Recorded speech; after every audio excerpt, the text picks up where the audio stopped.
ನಮಸ್ಕಾರ, ನಾನು doctor Roopashree, consultant radiologist, ಎಬಿಸು ಡಯಾಗ್ನೋಸ್ಟಿಕ್ಸ್. ಇವತ್ತಿನ ನಮ್ಮ ಹೆಲ್ತಿ ಲಿಟಲ್ ಚಾಂಪ್ಸ್ ಕಾರ್ಯಕ್ರಮಕ್ಕೆ ನಿಮಗೆಲ್ಲರಿಗೂ ಸ್ವಾಗತ, ಸುಸ್ವಾಗತ. ಇವತ್ತಿನ ಕಾರ್ಯಕ್ರಮದ ರೆಸಿಪಿಯ ಪ್ರಾಯೋಜಕರು ಕುಬೇರನ್ ಸಿಲ್ಕ್ಸ್.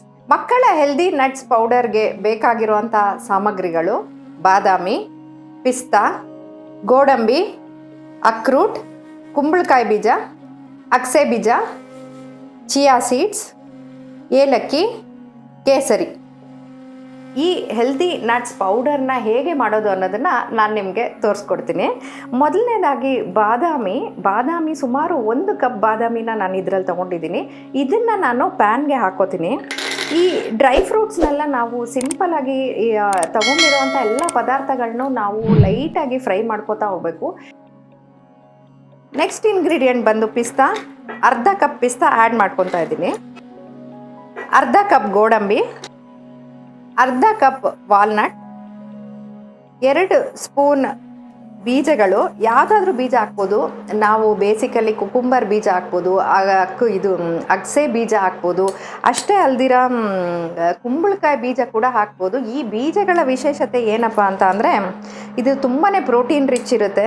ಬೆಳೆಯುವಂಥ ಮಕ್ಕಳಿಗೆ ಬಹಳ ಆರೋಗ್ಯಕರವಾಗಿರುತ್ತೆ. ನೋಡಿ, ಈಗ ಫ್ಲ್ಯಾಕ್ಸ್ ಸೀಡ್ಸ್ 2 ಸ್ಪೂನ್ಸ್ ಆ್ಯಡ್ ಮಾಡ್ಕೊಂಡಿದ್ದೀನಿ. ಮತ್ತು ಚಿಯಾ ಸೀಡ್ಸ್ ಅಗೇನ್ ಆಪ್ಷನಲ್ಲು. ಇವಾಗ ಚಿಯಾ ಸೀಡ್ಸ್ ತುಂಬ ಎಲ್ಲ ಆಹಾರ ಪದಾರ್ಥಗಳಲ್ಲಿ ಪಾಪ್ಯುಲರ್ ಆಗ್ತಾ ಇದೆ.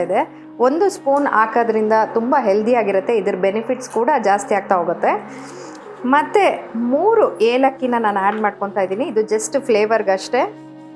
ಮತ್ತು ಸ್ಯಾಫ್ರನ್ ಅಂದರೆ ರಾಮ್ ಕೇಸರಿ. ಮಕ್ಕಳಲ್ಲಿ ರಾಮ್ ಕೇಸರಿ ಹಾಕೋವಂಥದ್ದು ತುಂಬ ಪಾಪ್ಯುಲರು. ಮತ್ತು ಇದು ತುಂಬಾ ಆರೋಗ್ಯಕರ, ಒಳ್ಳೆ ಸ್ಮೆಲ್ ಕೊಡುತ್ತೆ. ಫ್ಲೇವರಿಂಗ್ ಏಜೆಂಟ್ ಅಷ್ಟೇ ಅಲ್ದಿರ ಕಲರ್ ಕೂಡ ಕೊಡುತ್ತೆ. ಮತ್ತು ತುಂಬಾ ಆ್ಯಂಟಾಕ್ಸಿಡೆಂಟ್ಸ್ ಇರೋದ್ರಿಂದ ಹೆಲ್ದಿಯಾಗಿ ಕೂಡ ಇರುತ್ತೆ. ಈ ಮಿಶ್ರಣನ ನಾವು ಚೆನ್ನಾಗಿ ಸ್ವಲ್ಪ ಲೈಟಾಗಿ ಫ್ರೈ ಮಾಡ್ಕೊಬೇಕು.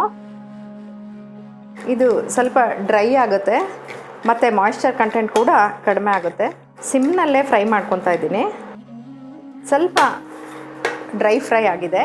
ಈ ಮಿಶ್ರಣನ ನಾವೀಗ ಮಿಕ್ಸಿನಲ್ಲಿ ಹಾಕ್ಕೊಂಡು ಗ್ರೈಂಡ್ ಮಾಡ್ಕೋಬೋದು.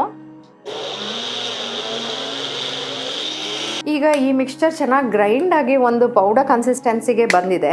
ಇದನ್ನು ನಾನೊಂದು ಕಂಟೈನರ್ಗೆ ಶಿಫ್ಟ್ ಮಾಡ್ಕೊತಾ ಇದ್ದೀನಿ. ಈ ಕಂಟೈನರ್ ಯಾವ ಥರ ಇರಬೇಕಪ್ಪ ಅಂದರೆ, ಒಂಚೂರು ಏರ್ ಟೈಟ್ ಇದ್ದರೆ ಬೆಟರು. ಯಾಕೆ ಅಂದರೆ ಮಾಯ್ಶ್ಚರ್ ಕಂಟೆಂಟ್ ಇದ್ರೊಳಗಡೆ ಹೋಗಿಲ್ಲ ಅಂದರೆ ಈ ಮಿಶ್ರಣಗೆ ಒಳ್ಳೆ ಶೆಲ್ಫ್ ಲೈಫ್ ಬರುತ್ತೆ. ಉದ್ರುದ್ರಾಗಿ ಬಂದಿದೆ.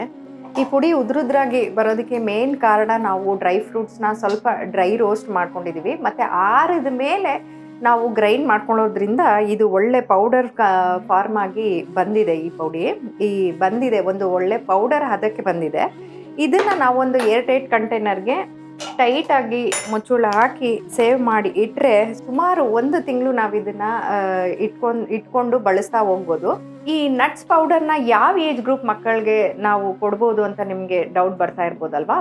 ನಾವು ನಟ್ಸ್ ಅಥವಾ ಈ ಸ್ಮಾಲ್ ಚಿಕ್ಕ ಈ ಡ್ರೈ ಫ್ರೂಟ್ಸ್ನ ನಾವು ಏನು ಮಾಡ್ಬೋದಪ್ಪ ಅಂದರೆ, ಸುಮಾರು 8 ತಿಂಗಳು ಇರುವಂಥ ಮಕ್ಕಳಿಗೆ ನಾವು ಇಂಟ್ರೊಡ್ಯೂಸ್ ಮಾಡ್ಕೋತಾ ಹೋಗ್ಬೋದು.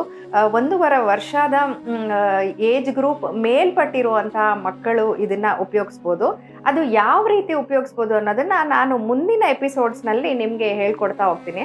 ಇವತ್ತಿನ ಈ ನಟ್ಸ್ ಪೌಡರ್ ಈಸಿಯಾಗಿ ಸಿಂಪ್ಲೆಸ್ಟ್ ಮೆಥಡಲ್ಲಿ ನಾವು ಕೊಡೋವಂಥದ್ದನ್ನು ನಾನಿವಾಗ ತೋರಿಸ್ಕೊಡ್ತೀನಿ ನಿಮಗೆ.